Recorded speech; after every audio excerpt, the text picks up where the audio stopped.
Good day everyone, welcome to my channel. So in this video we will talk about the hardware requirements of Microsoft Windows 11 operating system. Before we start, I would like to say thank you so much to all my viewers, silent viewers, and supporters in my channel. Thank you for watching my videos. If you are new with my channel and then you like this video, please hit the like button. Don't forget to share and please support my channel guys by clicking the subscribe button. So let's begin.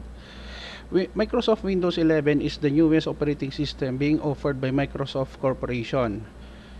Here we are here in the website of Microsoft. So we have here the hardware requirements. To install or upgrade to Windows 11, devices must meet the following minimum hardware requirements. Number one, we have processor. It should be 1 GHz or faster with 2 or more cores or compatible to 64-bit processor or system on a chip. With the introduction of Windows 11, they no longer support the 32-bit architecture. All Windows 11 only supports 64-bit architecture. In terms of memory, Windows 11 needs at least 4 gigabytes of memory or higher. For storage, we have 64 GB or greater available disk space. So we have also the graphics card compatible with DirectX X12 or later with a WDDM 2.0 driver. For system firmware, UEFI secure boot compatible, TPM trusted platform module or TPM version 2.0.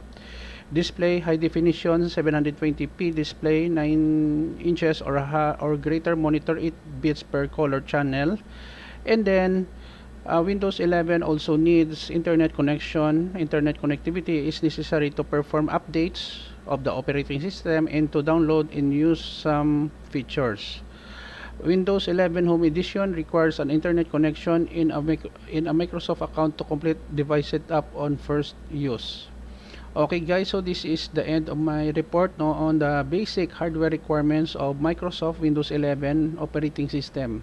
Thank you so much for watching. Don't forget to like, share, and please support my channel guys if you are new by clicking the subscribe button.